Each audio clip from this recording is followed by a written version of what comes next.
Kalau engkau tidak menanam, engkau tidak berjuang di awal mudamu, maka kamu akan menyesal di masa tuamu ketika orang panen kamu tidak panen.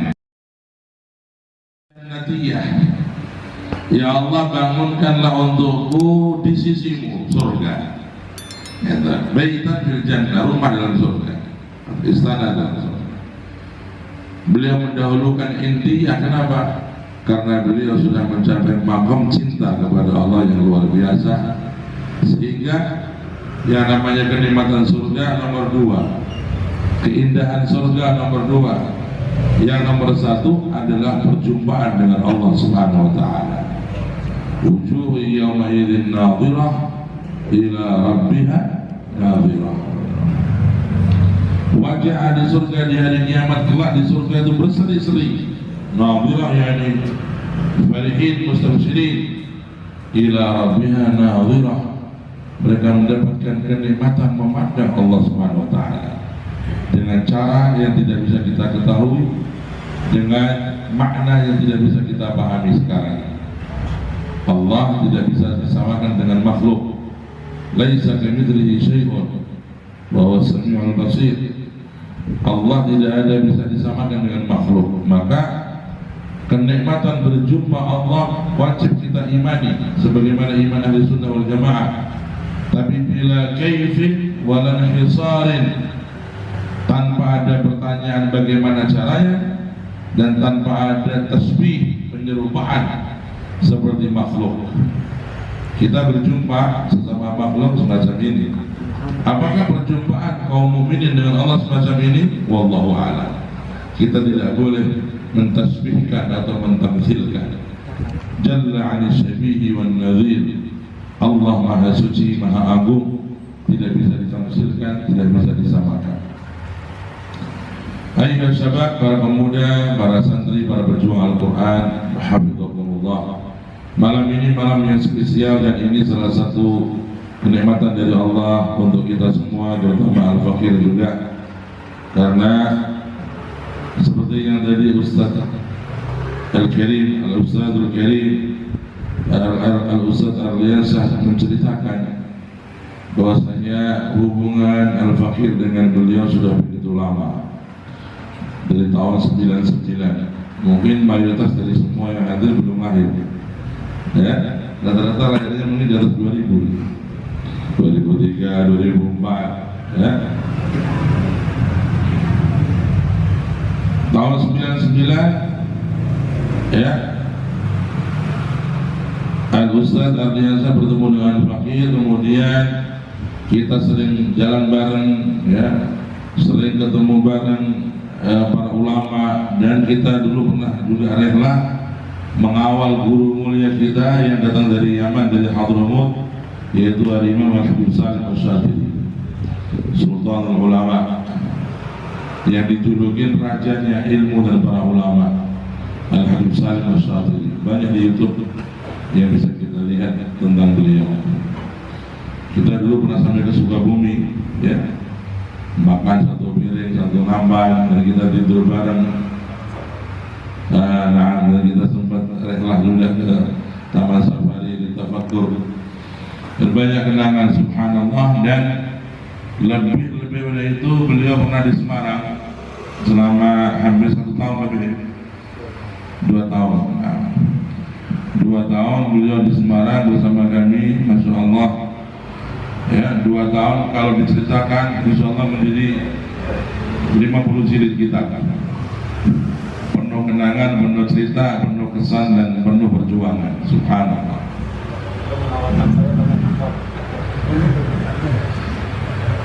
Kemudian setelah itu beliau pulang ke Jakarta, dan setelah itu kita lama tidak jumpa, hampir 10 tahun lebih bahkan.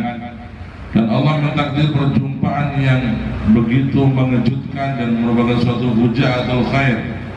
Setelah 10 tahun berpisah, waktu setahun yang lalu, yaitu di bulan haji, Al-Fakir dapat undangan dari Allah untuk pergi haji ke Mekah Madinah.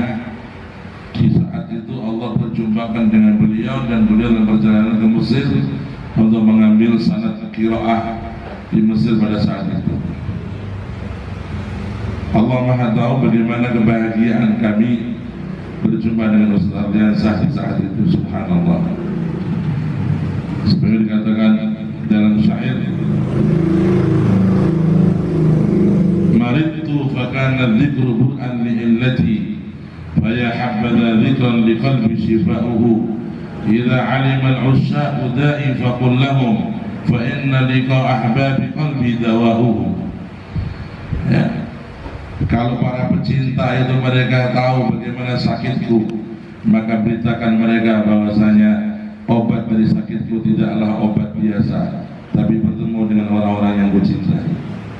Wa nahnu nuhibbu Asy-Syaikh Ardiansah dan nuhibbu fillah, nuhibbu fi sabilillah. Masya Allah. Ya. Dan malam ini subhanallah, Allah tambahkan lagi karamah dan kemuliaan dari sisinya, karena tadinya kami pulang dari Palembang dan sudah ada bayangan kita dapat kapal itu kira-kira jam 7:30 malam. Sampai Al-Ustaz Ridwan, salah satu pejuang Al-Quran juga, beliau sudah membayangkan bahwasanya naik kapal 7:30 malam sampai di Merak mungkin jam 11, sampai Jakarta mungkin jam 2, sudah khayalnya sudah negatif. Tetapi subhanallah, akhirnya datang pertolongan Allah. Ada satu orang yang begitu baik menolong kami. Kita didapatkan tiket, dimajukan sampai jam 4 kita naik kapal ekspres dan sampai di Merak tadi sekitar jam 5, dan akhirnya subhanallah sampai di Jakarta dan bisa bersilaturahim di pesantren Ma'had في معهد صاحب القرآن. ما شاء الله. هذا في قلبي سرور عظيم وفرح جسيم. Di hati kami ada kebahagiaan yang besar dan rasa gembira yang luar biasa dengan karunia Allah ini, apalagi berjumpa dengan para pemuda pejuang Al-Quran. Faya ni'mal ahbab, kalian sebaik-baik para sahabat, kalian sebaik-baik para pemuda. Faya ni'mas syabab, ya, orang-orang yang dipilih oleh Allah menjadi calon ahli Quran. Dan ini adalah satu pertemuan yang betul-betul akan menjadi kemuliaan kelak untuk kita semua di akhirat. Amin Allahumma amin ya rabbal alamin. Para santri sekalian rahimakumullah, sebenarnya malam ini saya kepingin datang ke sini, satu karena ingin lepas kangen sama Ustaz Ardiansah, yang kedua pengen ngobrol-ngobrol yang tidak terlalu resmi sebenarnya, ya, pengen ngobrol-ngobrol sambil santai. Alhamdulillah, tapi ini ada ketemu dengan santri-santri, ini satu lebih berkah lagi ketemu antum-antum semua. Juga diminta untuk memberikan beberapa hal. Al-Fakir tidak bisa memberikan banyak hal karena mungkin waktu yang tidak begitu panjang. Yang jelas Al-Ustaz Ardiansah seorang sosok yang perlu antum tiru. Ya, ini satu hal penting. Salah satu yang perlu ditekankan di hati setiap santri adalah mahabbah kepada guru dan ta'zim kepada guru. Karena mahabbah kepada guru, ta'zim kepada guru adalah ukuran keberkahan ilmu. Ala qadri ta'zimika li syaikhik wa adabika lahu yakunu al-barakah wal madad min Allah min ghairi syakkin wala raibin wala irtiyab. Bahwasanya kalau kita kepingin ukuran keberkahan yang Allah tuangkan kepada kita, keberkahan ilmu, keberkahan hidup, di antara ukurannya adalah sampai di mana engkau memuliakan gurumu dan sampai di mana engkau beradab kepada guru. Ya, karena itu tanamkanlah rasa mahabbah dan cinta dan ta'zim kepada guru kita. Nah, sebagian orang mencintai perlu ma'rifat, ya, karena siapa tidak kenal maka apa? Tidak sayang. Tak kenal maka tak sayang. Ya. satu fadlnya Allah, anugerahnya Allah. Saya tidak memuji orang karena sesuatu, tapi ini menceritakan anugerah Allah kepada hambanya. Yang terpuji adalah Allah. Allah memberikan kepada Ustaz Ali ini semangat yang tinggi semenjak kita mengenal beliau. Himmah, ini yang perlu antum tiru. Tidak melihat bagaimana background beliau, mungkin ayahnya seorang yang biasa, keluarganya dari, mohon maaf dulu, ayahnya itu seorang supir truk, ya, supir bis atau supir truk. Ayahnya orang biasa, tidak terpandang, dan kehidupan secara ekonomi pun pas-pasan, luar biasa. Ya, kalau saya cerita mungkin sebagian saya mungkin akan nangis. Kondisi yang betul-betul kepepet, dan dalam banyak hal dia belum menahan diri. Tapi akhirnya Allah memberikan kemenangan setelah perjuangan dan kesabaran. Sebagaimana firman Allah dalam Al-Quran, وَجَعَلْنَاهُمْ أَئِمَّةً يَهْدُونَ بِأَمْرِنَا لَمَّا صَبَرُوا.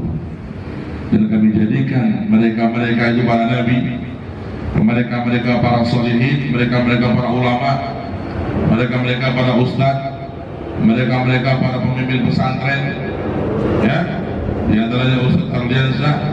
Kami jadikan mereka itu para pemimpin, ya, karena mereka membuktikan bahwa mereka sabar di jalan Allah.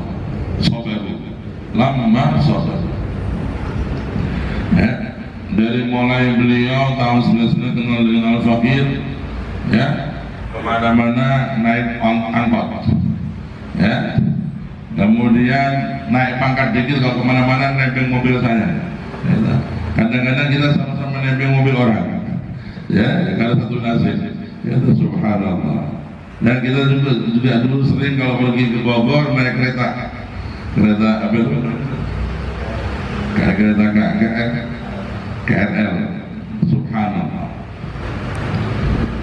Kemudian beliau mengejar cita-citanya, mencari jalan untuk ilmu, mencari jalan untuk Al-Quran ini sampai ke Semarang.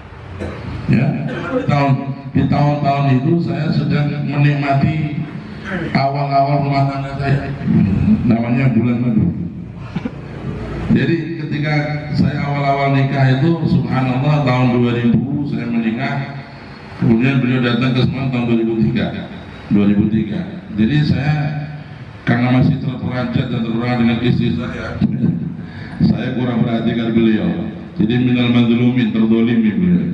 Ya, walakin beliau subhanallah hatinya sabar, hatinya istiqamah, ya, selama 2 tahun di Semarang sambil berjuang secara ekonomi, karena waktu itu juga beliau baru menikah juga tahun 2003 baru menikah juga.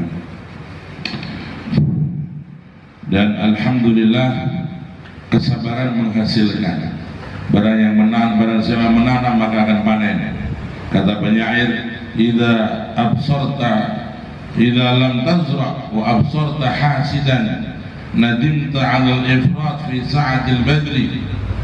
Kalau engkau tidak menanam, engkau tidak berjuang di awal mudamu, tidak menanam, maka kamu akan menyesal di masa tuamu ketika orang panen kamu tidak panen. Pak, semua santri, ayo semangat untuk menanam. Ini saatnya kalian menanam. Menanam apa? Menanam di hadapan Allah niat-niat yang mulia. Adakah di antara kalian ini semua yang hadir berniat saya pulang kepingin membuka rumah tahfidz, saya pulang kepingin buka pesantren tahfidz? Ya, Allah kalau melihat jujurnya seseorang dan sidiknya seseorang, maka diberikan jalan dengan apa yang Allah kehendaki. Dan Allah kalau sudah menghendaki sesuatu nggak ada yang bisa nolak. La mani'a lima a'taita wa la mu'tiya lima mana'ta. Ya, ini hal yang perlu diterangkan, karena sekarang banyak anak-anak muda itu dia takut bercita-cita. Ya, karena banyaknya fitnah, banyaknya hal-hal yang mendera pikirannya, bercita-cita saja takut.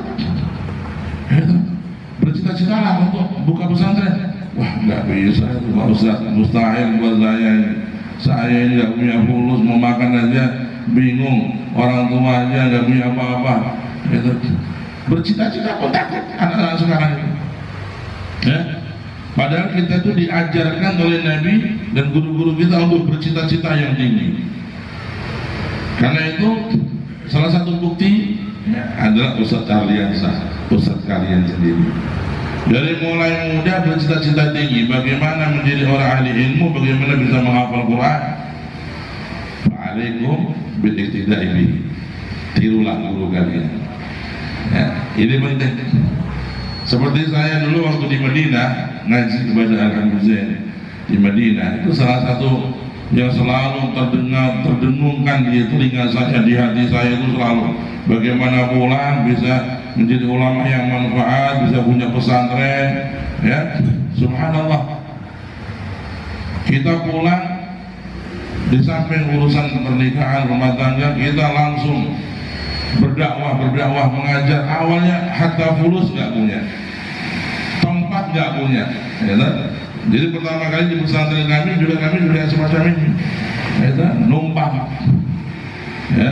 Cuman waktu itu kita dapat alhamdulillah numpang yang bighairi hisab. Ya, ini nggak tahu bighairi hisab kelihatannya, bighairi hisab. Wallahu yarzuqu man yasha bighairi hisab.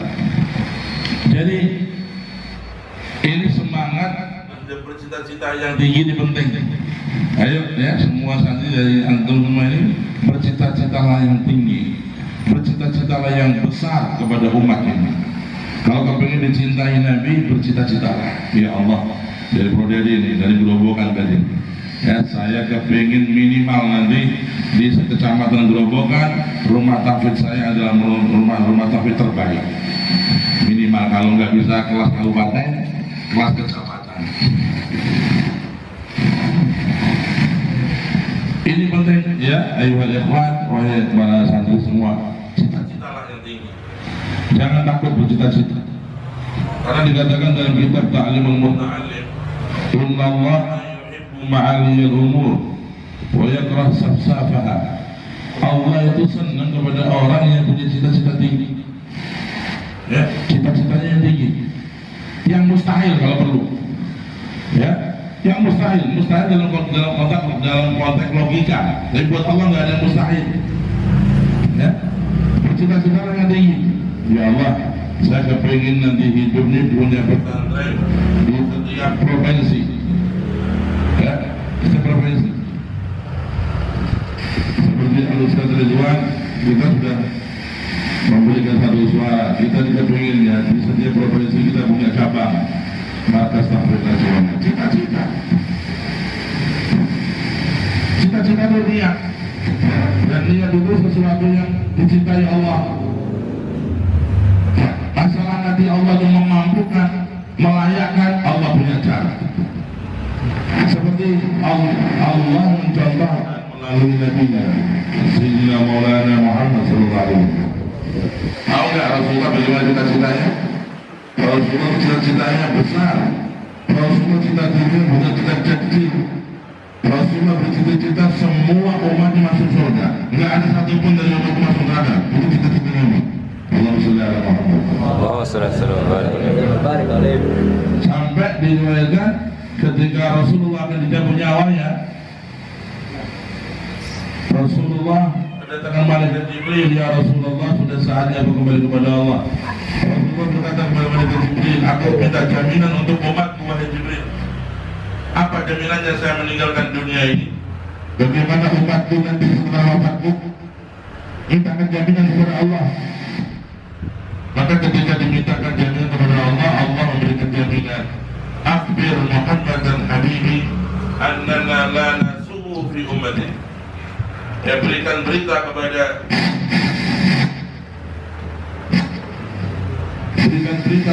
kekasihku Muhammad, Allahumma sholli ala Muhammad, bahwasanya aku tidak akan mengecewakan dia tentang umatnya. Yani Rasulullah dijamin oleh Allah nggak akan kecewa tentang umatnya. Mau tahu nggak Rasulullah nggak kecewa itu gimana? Rasulullah nggak kecewa itu kalau umatnya semuanya min ahli jannah. Itu Rasulullah Sallallahu Alaihi Wasallam. Ya, karena itu ini salah satu keteladanan dari Rasulullah yang mulia. Bagaimana kita punya niat yang besar dalam hidup. Dan orang itu subhanallah ini pengalaman